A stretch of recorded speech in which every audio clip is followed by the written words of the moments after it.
नमस्कार प्रिय दर्शक बंधुरा जीवन और दर्शन कथा यूट्यूब चैनले आपनादेर सबाइके आबारो एकबार जानाई सुस्वागतम।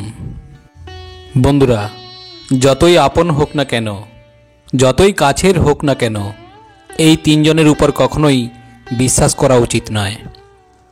এক সময়ের কথা মধ্যদেশে খুবই সুন্দর এক নগর ছিল। সেই নগরে একটি চোর বাস করত।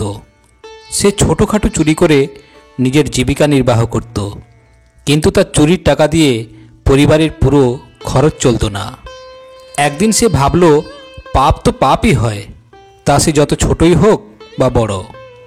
আমি যদি ছোট চুরি করি ধরা পড়লে শাস্তি তো সমানই হবে, তাহলে কেন আমি বড় কিছু চুরি করছি না। এই সিদ্ধান্ত নিয়ে সে ওই নগরের রাজা তথা রাজপরিবারের খাজনা লুট করার পরিকল্পনা করল। আর সেই উদ্দেশ্য নিয়ে রাত হলে সে রাজপ্রাসাদে প্রবেশ করল এবং কোনো রকমে রাজা যেখানে খাজনা রেখেছিল সেখানে পৌঁছালো। সেখানে গিয়ে সে দেখল খাজনার উপর অনেক সৈন্য পাহারা দিচ্ছে। কঠোর পাহারা দেখে চোর বুঝল তাদের চোখে ধুলো দিয়ে এই কাজটি করা খুবই কঠিন। আর ভাবতে লাগলো এখানে তো সরাসরি মৃত্যুর পাহারা দেওয়া হচ্ছে, আমি যদি চুরি করতে যাই তাহলে আর জীবিত ফিরতে হবে না। এই ভাবনা নিয়ে চোর ফিরে আসতে শুরু করলো। আর ফেরার সময় ভাবলো খালি হাতে ফিরে যাওয়ার চেয়ে কিছু একটা নিয়ে যাওয়াই ভালো, তাহলে এখানে আসা আমার খুব বৃথা হবে না। চোরের মনে হতে লাগলো রাজার শয়নকক্ষে ঢুকে পড়া উচিত, রাজা যেখানে ঘুমায়। হয়তো এই সময়ে রাজা তার পোশাক খুলে শুয়ে রয়েছে। আমি রাজার রাজবস্ত্র চুরি করে আনবো এবং পরে সেগুলো পরিধান করে সহজেই খাজনা লুট করে সেখান থেকে পালিয়ে আসতে সক্ষম হব। পাহারাদাররা ভাববে যে আমিই রাজা, তাই তারা আমাকে কোনো বাধা দেবে না, আমার কাজ খুবই সহজ হয়ে যাবে। এই সিদ্ধান্ত নিয়ে চোর রাজার শয়নকক্ষে পৌঁছায় এবং ধীরে ধীরে পর্দা সরিয়ে যা দেখল, ভিতরের দৃশ্য দেখে সে অবাক হয়ে গেল। রাজা গভীর ঘুমে ঘুমিয়ে আছেন আর তার রানী অর্ধনগ্ন অবস্থায় পালঙ্কে বসে আছেন। রানী জেগে থাকার কারণে চোরের হাত পা শিথিল হয়ে পড়ে। সে দেওয়ালের একপাশে দাঁড়িয়ে থেকে রানীর ঘুমানো পর্যন্ত অপেক্ষা করতে লাগলো। কিছুক্ষণ পর সে পর্দা সরিয়ে দেখল রানী ঘুমিয়েছে কিনা, কারণ রানীর ঘুমানোর পর রাজার রাজস্ব পোশাক চুরি করা সম্ভব। চোর দেখল রানী এখনও আগের মতোই অর্ধনগ্ন অবস্থায় বসে আছেন। এই দেখে সে সেখানে থাকা একটি টেবিলের নিচে বসে পড়ল। আর ঠিক তখন টেবিলের উপরে রাখা জল ভর্তি গ্লাসটি নিচে পড়ে গেল। সেই শব্দ শুনে রাজার ঘুম তো ভাঙল না। রানী একটি তলোয়ার নিয়ে চোরের গলায় ধরে বলল, তুই কে? এখানে কেন এসেছিস? সত্যি করে বল, নইলে আমি তোর এক্ষুনি গলা কেটে দেব এবং গলা থেকে মাথা আলাদা করে ফেলব। চোর ভয় পেয়ে ঘুমাতে শুরু করলো এবং হাত জোড়ো করে মিনতি করতে লাগলো। বলল, রানী সাহেবা, আমার জীবন বাঁচিয়ে দিন। আমি একজন খুবই গরিব চোর। চুরি করার উদ্দেশ্যে আমি এখানে এসেছি। ছোটোখাটো চুরি করে আমার পরিবার বাঁচাই। যদি আপনি আমাকে মেরে ফেলেন তাহলে আমার ছোট ছোট বাচ্চারা অনাথ হয়ে যাবে। আমি প্রতিজ্ঞা করছি, আমাকে একবার ছেড়ে দিন, আমি আর কখনো রাজপ্রাসাদের দিকে ফিরেও তাকাবো না। আমার ছোট ছোট বাচ্চাদের উপর আপনি দয়া করুন। রানী তার উপর দয়া করলেন আর বললেন, শোনো, আমি তোমাকে ছেড়ে দিতে পারি। আমি এখন কাম বাসনায় উত্তেজিত। যদি তুমি আমার সঙ্গে সঙ্গম করো তবে আমি তোমাকে এখান থেকে যেতে দেব, নইলে আমি তোমার এই তলোয়ারে এক্ষুনি মাথা কেটে ফেলে দেব। রানীর এমন অদ্ভুত শর্ত শুনে চোর আরও ভয়ভীত হয়ে পড়ল এবং সে বলল, রানী সাহেবা, আপনি এই রাজ্যের মহারানী আর আমি একজন চোর। আমার কি যোগ্যতা আছে আপনার সাথে এমন কিছু করার? এটা আমার জন্য ভাবাও অনেক বড় পাপ। রানী বলল, আমি অত কিচ্ছু শুনতে চাই না। যদি তোমার জীবন প্রিয় হয় তবে আমি যা বলছি তাই করো, নইলে মৃত্যুর জন্য প্রস্তুত হও। রানীর এমন প্রস্তাব শুনে চোরের প্রাণ হাঁটু নিচে চলে এলো এবং ভাবতে শুরু করলো, আজ আমি মহা বিপদে পড়েছি। যদি আমি রানীর কথা না শুনি তবুও মারা যাব, আর যদি শুনি তাহলেও মারা যাব। চোর খুব দ্বিধায় পড়ল যে এখন তার কি করা উচিত। অবশেষে সে রানীর সঙ্গে শয্যাসঙ্গী হওয়ার প্রস্তাব মেনে নিয়ে বলল, রানী সাহেবা, আমাকে 5 মিনিট সময় দিন। আমার খুব জোরে লঘুশঙ্কা পেয়েছে। আগে আপনি আমাকে শৌচ করতে দিন, তারপর আপনি আমাকে যা বলবেন আমি তাই করব। রানী তৎক্ষণাৎ তলোয়ার দিয়ে শৌচাগারের দিকে ইশারা করলেন এবং চোর শৌচাগারের দিকে এগিয়ে গেল। রানী সেখানে দাঁড়িয়ে অপেক্ষা করতে লাগলো। এদিকে চোর রানীর চোখে ফাঁকি দিয়ে সেখান থেকে পালানোর চেষ্টা করল। আর পালাতে পালাতে যখন সে দরজার কাছে এসে পৌঁছালো, তখন দরজার কাছে থাকা সৈন্য তাকে আটকিয়ে জিজ্ঞাসা করল। তখন চোর সৎভাবে তাকে বলল, আমি একজন চোর, রাজপ্রাসাদে চুরি করতে এসেছিলাম। কিন্তু রানীর আমাকে ছেড়ে দেওয়ার বদলে শর্ত রাখলেন যে আমাকে তার সঙ্গে সঙ্গম করতে হবে, তাই আমি লঘুশঙ্কার অজুহাত দেখিয়ে পালিয়ে এলাম। এইভাবে চোর সৈনিকের কাছে মিনতি করতে লাগলো। তখন সৈনিক বলল, আমি তোমাকে এক শর্তে ছেড়ে দিতে পারি। আমার শর্ত হলো তোমাকে আবার রানীর কাছে ফিরে যেতে হবে এবং রানীকে বলতে হবে, আমি আপনার সাথে সঙ্গম করতে প্রস্তুত, কিন্তু তার আগে আপনাকে নিজের হাতে রাজাকে মারতে হবে। তো সৈনিকের এই শর্ত আরও কঠিন ছিল। সে ভাবল, আমি যদি রানীকে এই কথা বলি তাহলে সে আমার মাথা কেটে ফেলবে, আর রানীর কাছে না গেলে সৈনিক আমাকেও মেরে ফেলবে। অর্থাৎ চোর এখন চারিদিকে মৃত্যু দেখছিল। চোর বাধ্য হয়ে রানীর কাছে ফিরে গিয়ে বলল, রানী সাহেবা, আমি আপনার সাথে সম্পর্ক করব, কিন্তু আমি একটা বিষয়ে ভয় পাচ্ছি যে রাজা যদি সেই সময় ঘুম থেকে জেগে ওঠেন তাহলে আপনিও বাঁচবেন না আর আমিও বাঁচব না। রাজা সাহেব আমাদের দুজনকেই মেরে ফেলবেন। অতএব আপনাকে একটি কাজ করতে হবে। আপনি নিজের হাতে রাজার মস্তক কেটে ফেলুন, তাহলে আমি নির্ভীক হয়ে আপনার সাথে সঙ্গম করতে পারি। আর যদি আপনি এটা করতে না পারেন তবে আমি আপনার হাতে মৃত্যুবরণ করাই সঙ্গত বলে মনে করব। তখন রানী লালসার প্রভাবে চোরকে বলতে লাগলেন, এটা কি এমন বড় কথা, আমি এখনই রাজাকে মেরে ফেলছি। এই বলে রানী হাতে তলোয়ার ধরে ঘুমন্ত রাজার মাথা কেটে ফেললেন।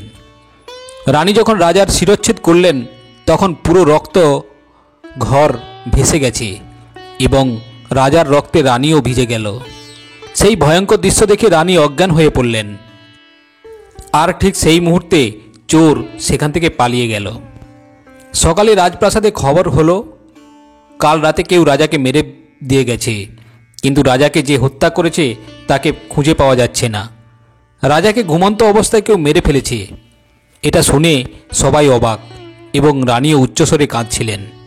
এদিকে পুরো প্রাসাদে শুধুমাত্র সেই সৈন্যই জানত যে রানী এবং একজন চোর রাজাকে হত্যা করেছে, কিন্তু সেও এ বিষয়ে কারো সাথে আলোচনা করেনি। তারপর রাজার শেষকৃত্যের জন্য সম্পূর্ণ প্রস্তুতি নেওয়া হলো। রানী ঘোষণা করলেন তিনি রাজার সাথে সতীদাহ করতে চান। এ কথা জেনে রানীকে কেউ সন্দেহ করেনি, কারণ রানী যদি রাজাকে হত্যা করতেন তাহলে তিনি রাজার সাথে সতীদাহ করতেন কেন। এরপর রানী সমস্ত সাজসজ্জা সেরে রাজার অন্ত্যেষ্টিক্রিয়ার চিতায় বসলেন। রাজ্যের সমস্ত মানুষ অন্ত্যেষ্টিক্রিয়ার চিতায় একে একে কাঠ রাখছিল এবং তাদের প্রণাম করে ফিরে আসছিল। অবশেষে যে সৈনিক এই রহস্য জানত সেও রাজার অন্ত্যেষ্টিক্রিয়ায় কাঠ দিতে গেল। সে রানীর কানে মৃদুস্বরে বলল, রানীমা, আপনি সতী হবেন, কিন্তু আপনি রাজাকে হত্যা করেছেন নাকি সেই চোর, সেটা আমাকে আপনি বলে যান। এ কথা শুনে রানী হতভম্ব হয়ে গেলেন এবং তিনি বুঝতে পারলেন যে তাহলে এই সৈনিকও এই গোপন কথা জানে। তখন রানী বললেন, আমি বা ওই চোর কেউই রাজাকে হত্যা করিনি। রাজাকে কে মেরেছে জানতে চাইলে তুমি এই নগরের উত্তর দিকে বনের দিকে যাও, যেখানে একটি কুঁড়ে ঘরে একজন বৃদ্ধ মহিলা থাকেন। তিনি অবশ্যই তোমাকে এই গোপন কথাটি বলবেন। তো সৈনিক এই গোপন কথা জানতে পরের দিন রানীর নির্দেশ অনুযায়ী বনে চলে গেল। বনে পৌঁছে তিনি দেখতে পেলেন যে একটি কুঁড়ে ঘরে এক বৃদ্ধা বসে আছেন। সৈনিক বৃদ্ধার পা ধরে বলল, মা, আমি তোমার কাছে একটা রহস্য জানতে এসেছি। তুমি আমাকে বলো, রাজা সাহেবকে কে মেরেছে? তখন বৃদ্ধা বলেন, এই গোপন কথা জানতে হলে একটি কাজ করতে হবে। আমার কুঁড়ে ঘরের বাইরে একটা ছাগল বাঁধা আছে। তুমি তরবারি দিয়ে তার মাথা কেটে ফেলো, আর মাথা কাটার সাথে সাথে ছাগলের দেহ সেখানে পড়ে থাকবে এবং তার মাথা বাতাসে উড়তে শুরু করবে। তারপর তুমি সেই ছাগলের মাথার কান ধরে ঝুলে গেলে সেই ছাগলের মাথা তোমাকে সেখান থেকে যেখানে নিয়ে যাবে, সেখানে পৌঁছে তুমি তোমার প্রশ্নের উত্তর পাবে, রাজাকে কে মেরেছে। এখন সৈনিকও তাই করল। যে ছাগলটি কুঁড়ে ঘরের বাইরে বাঁধা ছিল, সৈন্য সেই ছাগলটির মাথা কেটে ফেলল। মাথা কাটার সাথে সাথেই বাতাসে উড়তে শুরু করল এবং সে দ্রুত কান দুটি ধরে ঝুলে পড়ল। তারপর ছাগলের মাথাটা উড়ে গিয়ে তাকে নিয়ে গেল ভয়ঙ্কর বনের মাঝখানে। সেই স্থানে একটি গুহা ছিল। গুহার প্রবেশদ্বারে গিয়ে সৈনিক ভাবতে লাগলো, এই বনে কোনো মানুষ দেখা যাচ্ছে না, কে আমাকে বলবে রাজার মৃত্যুর রহস্য? সেই গুহাটি একটি রাক্ষসের ছিল, যেখানে রাক্ষস এবং তার একটি কন্যা বাস করত। এখন সন্ধ্যা হয়ে গেছে, তাই রাক্ষস খাবারের জন্য বেরিয়েছে এবং তার মেয়ে গুহার ভেতরে উপস্থিত হয়েছিল। যখন রাক্ষস মেয়েটির মানুষের গন্ধ পেল, সে দরজার কাছে বেরিয়ে এসে দেখল গুহার প্রবেশপথে এক যুবক দাঁড়িয়ে আছে। রাক্ষস মেয়েটি ভাবল, আমি যদি তাকে খেয়ে ফেলি তবে আমার এক সময়ের ক্ষুধা মিটে যাবে, কিন্তু আমি যদি তাকে বাঁচিয়ে রাখি তাহলে এই যুবকটি আমার খুব কাজে আসবে। তো রাক্ষস মেয়েটি তৎক্ষণাৎ সুন্দরী মেয়ের রূপ ধারণ করে তার সামনে হাজির হলো। এত সুন্দরী সে আগে কখনো দেখেনি, তাই সৈনিক তাকে দেখেই মুগ্ধ হয়ে গেল। মেয়েটিও তাকে তার গুহায় ডেকে নিয়ে যায়, তার সাথে অনেক মজা করল। তারপর তার বাবা অর্থাৎ রাক্ষস আসার সময় হলে মেয়েটি সৈন্যকে মাছি বানিয়ে দেওয়ালে বসিয়ে দেয়। এরপর রাক্ষস এসে মেয়েকে জিজ্ঞাসা করল, কন্যা, আমি মানুষের গন্ধ পাচ্ছি, আমার মনে হয় কেউ আমাদের গুহায় প্রবেশ করেছে। তখন মেয়েটি অজুহাত দেখিয়ে বলল, বাবা, আমার উপস্থিতিতে এখানে আসার কার সাহস আছে? আমি তাকে কাঁচা চিবিয়ে খাবো। তো বন্ধুরা, এরপর সেই রাক্ষস মেয়েটি প্রতিদিন রাতে সৈন্যকে পুরুষে পরিণত করে মজা করত এবং দিনের বেলা তাকে মাছিতে পরিণত করে দেওয়ালে বসিয়ে দিত। এইভাবে সৈনিকের রাক্ষসের গুহায় অনেক দিন কেটে গেল। এখন তার স্ত্রী সন্তানের কথা মনে পড়তে লাগলো, কিন্তু রাক্ষস মেয়ের কবল থেকে সে পালাতে পারল না। একদিন রাতে সুযোগ পেয়ে সে সেখান থেকে পালিয়ে যায়। বেশ কিছুদিন দৌড়ানোর পর সে তার বাড়িতে পৌঁছে গেল। নিজের বাড়িতে পৌঁছে সন্তানদের সাথে দেখা করে তিনি খুব খুশি হলেন এবং ভাবতে লাগলেন যে কে জানে কতদিন আমাকে মাছি বানিয়ে রাখত ওইখানে। এভাবে অনেক দিন ওই সৈনিক নিজের বাড়িতেই কাটালেন, কিন্তু ধীরে ধীরে তার আবার সেই রাক্ষস মেয়েটির কথা মনে পড়ল। তখন সে দিনরাত তার ভাবনায় হারিয়ে গেল। তার সৌন্দর্যের কথা মনে করে সে খাওয়া দাওয়া ছেড়ে দিল এবং সব সময় ভাবত কিভাবে আমি তার সাথে দেখা করতে পারবো। তারপর সৈনিক রাক্ষস মেয়েটির সাথে দেখা করতে আগ্রহী হয় এবং সে আবার তার কাছে যাওয়ার সিদ্ধান্ত নেয়।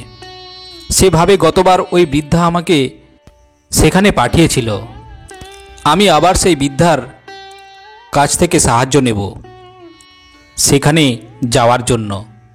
এই ভেবে তিনি আবার সেই বৃদ্ধার কুঁড়ে ঘরে পৌঁছে দুই হাত জোড়ো করে বললেন, হে মা, তুমি আমাকে পূর্বে যে স্থানে পাঠিয়েছিলে সেই স্থানে আমাকে আবার পাঠিয়ে দাও। এখন সৈনিক রাজার হত্যার রহস্য ভুলে গেছে, আর তার ভেতরে রাক্ষস মেয়ের সাথে মজা করার অস্বস্তি বেড়েই চলেছে। বৃদ্ধা বুঝলেন লালসার কারণে সে আবারও সেখানে যেতে চাইছে। তখন বৃদ্ধা বললেন, বাছা, আমার একটাই ছাগল ছিল যার কান ধরে তুমি এখানে গিয়েছিলে। এখন আমার আর ছাগল নেই, এখন আমি কিভাবে তোমাকে সেখানে পাঠাবো? তখন সৈন্য বলল, মা, আমি সারা জীবন তোমার গোলাম হয়ে থাকব, দয়া করে আমাকে একবার ওই মেয়ের সাথে দেখা করিয়ে দাও। তখন বৃদ্ধা বললেন, বাছা, সেখানে যাওয়ার একটাই উপায় আছে, কিন্তু এর জন্য তোমাকে তোমার ছেলেকে আমার কাছে আনতে হবে। সৈনিক বলল, এটা কি এমন বড় কথা? এই বলে সৈনিক তার ছেলেকে ডেকে নিয়ে এলো। তখন বৃদ্ধা বললেন, বাছা, তুমি যেভাবে ছাগলের মাথা কেটে গিয়েছিলে, তোমার ছেলেরও মাথা কেটে দাও, তাহলে তার মাথাও একইভাবে বাতাসে উঠতে শুরু করবে এবং তুমি তার কান ধরলে একই জায়গায় তুমি চলে যাবে। লালসার প্রভাবে ছেলের মাথা কেটে ফেলতে প্রস্তুত হলেন সৈনিক। তলোয়ার হাতে নিয়ে ছেলের মাথা কেটে ফেলার চেষ্টা করতেই বৃদ্ধা তার হাত ধরে বলল, দাঁড়াও, এটাই ছিল তোমার প্রশ্নের উত্তর। যতই আপন হোক না কেন, তাদের কখনোই বিশ্বাস করা উচিত নয়। প্রথমত, চোর বা রানী কাউকে হত্যা করেনি, রাজাকে লালসার কারণে হত্যা হতে হয়েছিল। তুমি যেমন লালসার দ্বারা অন্ধ হয়ে তোমার ছেলেকে হত্যা করার জন্য প্রস্তুত হয়েছ, তেমনি মানুষ এই লালসার দ্বারা অন্ধ হয়ে সবচেয়ে খারাপ কাজ করবে। দ্বিতীয়ত, অর্থের লোভেও কেউ কাউকে হত্যা করতে পারে। তৃতীয়ত, রাগে অন্ধ হয়ে রাগান্বিত ব্যক্তি সব কিছু ভুলে গিয়ে এমন কাজ করে যার জন্য তাকে সারা জীবন অনুতপ্ত হতে হয়। ক্রোধে তার বুদ্ধি বিবেকহীন হয়ে পড়ে এবং সে কোনটি সঠিক আর কোনটি ভুল সেটা দেখতে পায় না। তো বন্ধুরা, এই তিনটি জিনিসের কাছ থেকে সর্বদা দূরে থাকা উচিত, অন্যথায় সারা জীবন অনুতপ্ত হতে হবে, সারা জীবন আপনাকে অনুশোচনায় ভুগতে হতে পারে। বন্ধুরা, আশা করি ভিডিওটি আপনাকে সমৃদ্ধ করেছে, আর যদি ভালো লেগে থাকে তাহলে ভিডিওটিতে একটি লাইক দিয়ে দিন। আজ এই পর্যন্ত, আবারও আসবো পরের ভিডিও নিয়ে। ততক্ষণ ভালো থাকবেন, সুস্থ থাকবেন। নমস্কার।